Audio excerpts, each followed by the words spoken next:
তানজিউল মুলকা মিম্মান তাশা, কাউকে রাজত্ব ছিনিয়ে নেন আর কাউকে রাজত্ব দেন। এখন যাকে রাজত্ব দিছে, যেমন আল্লাহর হাবিবকে 13 বছর পর্যন্ত নির্যাতন করছে, কি করে নাই, শেষ পর্যন্ত দেশ ছাড়লাম, ছাড়ার পর মদিনার রাজত্ব আল্লাহ রাসূলকে দিছে না। এক পর্যায়ে মক্কা বিজয় হয়েছে না।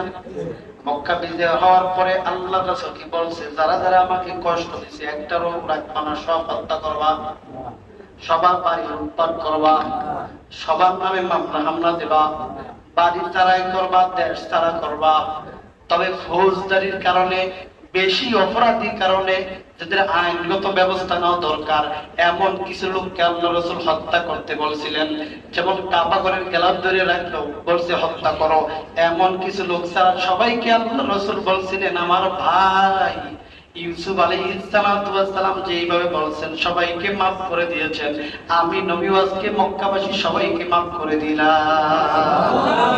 বিনিময়ে আমার আল্লাহ এমন দেওয়াই দিছে, দরদ থাকার কারণে আমার আল্লাহ এমন রাজত্ব দিয়ে দিয়েছেন। ওমর ইবনে খাত্তাব রাদিয়াল্লাহু তাআলার জামানায় ওই ইসলামের ধারাবাহিকতায় দরদের কারণে অর্ধ পৃথিবী শাসন করছে। আর যদি মাফ না করতো, মানুষের উপরে জুলুম করতো, অত্যাচার করতো, হয়তো পারতো আবার 5 বছর পরে খুইয়া জেলখানায় বন্দী। দরদ এমন ছিল, দরদ এমন ছিল, মায়া এমন ছিল। ওই এক বুড়ির ঘটনা আছে, বুড়ির জায়গায় লিখে নিতে চায় মোহাম্মদের কামে ওইদিকে নবী আলাইহিস সালাম নাকি তার ওই বুটটি লয়ে যাইতেছে।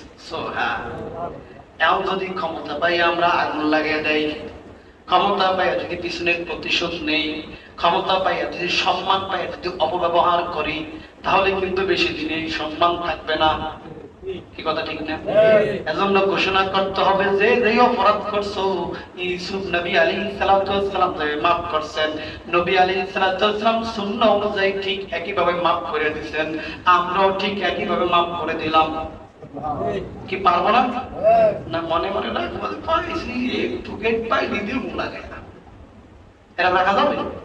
শরীর সম্মত করে। আপনার সাথে যদি কেউ অপরাধ করে থাকে, আপনি আইনগত ব্যবস্থা নিয়ে তাকে শাস্তি দিতে পারেন। শাস্তি দেওয়া আপনার হাতে, রাষ্ট্র ক্ষমতা দেয় নাই। কি কথা ঠিক না? শাস্তি দেওয়া কাউকে অধিকার দেওয়া হয় না। এটা যুদ্ধক্ষেত্র না যে আপনি নিজেই শাস্তির ব্যবস্থা করলেন, ঠিক না? যদি কাউকে কেউ অত্যাচার করে, আমার তো অনেক টাকা লস হয়েছে বিভিন্ন সময় বিভিন্ন পর্যায়ে এতদিন যাবত, আমার এখন একটা সুযোগ হয়েছে, টাকাটা শোধ করেন, সম্পূর্ণ হারাম।